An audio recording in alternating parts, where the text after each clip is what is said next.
Hey there! I know that with this video I'm gonna piss off a lot of my subscribers because I know many of you are feminists. I'm gonna focus on feminism in the West, and I'm not even gonna touch the problem of women oppression in Middle East or under Islamic culture. I think I have made my point clear enough about that in other videos. Now, I am a feminist in my own way, in the sense that I believe in equal rights for men and women, and I think we are equally valuable as human beings. But I do usually avoid to describe myself as a feminist because of the implications that this word has, and now more than ever after I saw a bunch of videos made by feminists that I strongly disagree with. I will try to address the main issues point by point. So, first, the pay gap. I'm not gonna give numbers as they differ from country to country, but generally speaking, men are paid more than women for the same jobs. But should we immediately assume that this is because of discrimination? By looking at some other statistics, we can see that this is not necessarily the cause of the pay gap. First point. Men work more hours per week than women for the same jobs. Depending on the job and also on the country, a man will work from 3 up to 8 hours a week more than a woman, doing the same thing. Second point, women take more days off than men. Third point, again, for the same job, men tend to take more risks and work in more hazardous situations than women. For instance, if it is a field work, men will be more willing to stay out in the snow, in the blizzard, in the rain, in the heat, and so on. Another point that I don't like but I do have to bring on is that in a large number of fields, men do tend to respect more the deadlines and be more productive than women. Men working in IT departments, also surgeons, also software professionals, and so on. And you see, if you really believe that women are just as competent as men for the same jobs but are paid significantly less, you will have to ask yourself, why would anybody hire men? Why would any business owner whose goal is to make a profit be willing to pay more money to get the same results? Now, by no means does this imply that women are less capable than men, but we do have to admit that women are generally more family-oriented. And this is right in your face when you look at the statistics, because never married women who do not have children earn more than married women or women who have children. And what is more striking is that never married women earn more than never married men. And this shows so obviously that the women who are really dedicated to their careers are just as capable and sometimes even more capable than men. The women in engineering computer science earn more than men. And same goes for the women who are investment bankers. And now you could say, oh, but the society puts pressure on the women to take care of the family. They are expected to raise the children, and that's not fair. And to this I could say, oh, but the society puts pressure on the men to be the provider, to make good money, to be successful. And that's also not fair. And you could also say, oh, but a woman should be able to have a successful career and a good family life. The state should provide some kind of social service for the children to be taken care of while she dedicates herself more to work. While I know that the social service in most places sucks, I honestly don't think that this will solve the problem. I don't have any kids, but I do have a brother who's 14 years younger than me. And I know what it means to take care of a child. Even when you have a babysitter, the kid will fall down and break his hand and you will have to rush to the hospital to be with him. He will get sick and have a fever and he will not want some babysitter with him. He will want his mommy. I keep on hearing feminists saying that there are so much more CEOs men than women.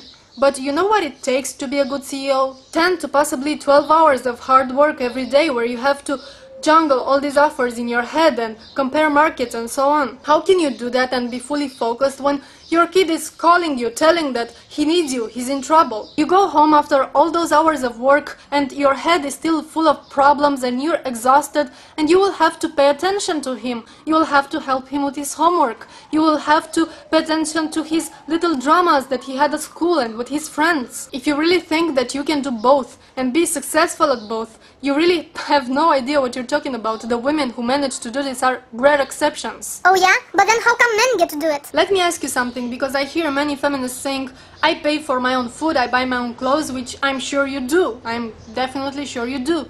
But I have another question for you. How many of you are fully willing to support your husband from your salary? Let's say that he earns 40% less than you.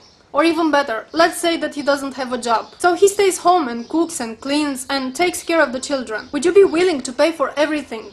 From the rent, the bills, the food, to his very own personal needs. His clothes, his aftershave, his go-outs with his buddies for a beer. And most importantly, still respect him as your man. I'm telling you that most women will not be happy with that. Sorry for the sudden change of scenery, I had to plug in my camera. The thing is, I don't think this is happening because we are living in a sexist society. I know there is social pressure, but for both men and women in different ways. And I think that the roles can be reversed. I mean, there are men who are very good at staying at home and raising the children, but the point is, how many of you women really want that? And moving on with the topic a bit, I have heard so many feminists bringing on statistics like over 90, I don't know what percent of all the rape case victims are women. This happens for two reasons. First, it is very hard, if not physically impossible, for a woman to rape a man, therefore the majority of the rapists will be men. And second, the majority of men are straight, therefore their victims will be women. This doesn't imply discrimination, this just means that some people are violent fucks. I could bring on statistics like that. Over 90% of all the people who die at work are men. Does that mean that men are socially oppressed? No, this just happens because men are physically stronger, they take on more risks, they join the military and the marine and they go to wars and so on. And the same thing goes for the statistics of the domestic violence, that the majority of the victims of domestic violence are women. This happens because men are physically stronger. I know a lot of women who, if they could, they would beat the shit out of their husbands. The society as a whole is not sexist, because the society doesn't approve of this. Men get punished for doing that stuff. And since I got into all this, do you know that there are actually many men who are abused by their wives or their partners in their house? I mean, some women do throw things at them, do hit them, and they do not fight back, and they do not report them, because people would laugh at them if they did that. For a man, it is embarrassing to admit that he has been brutalized by a woman.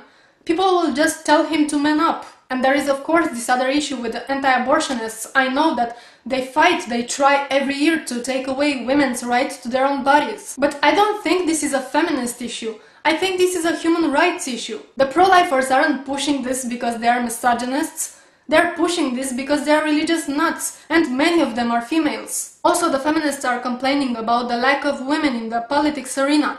Why there are so many men and so few women politicians, and again they say this is discrimination, and again I disagree. The surveys show that for every woman who wants to be a politician there are 8 to 10 men who want to take that job. So obviously there are gonna be more men than women, since not many women wanna do it. And we even see that sometimes in politics women are promoted for being women, because they need them, because so many voters are women. I mean, we saw what happened with Sarah Palin. I mean, seriously, it's not hard to make claims like this. I could do it. Look how many more females are dentists, and how much more the women dentists earn compared to the male dentists. Same goes for massage therapists and talk show hosts and nursery school teachers, and I could go on and on. This doesn't show anything. This just shown that men and women are sometimes attracted to different working fields. And by the way, I'm not trying to undermine the role that the feminist movement has had in history and still has right now, but to claim that in the Western society women are oppressed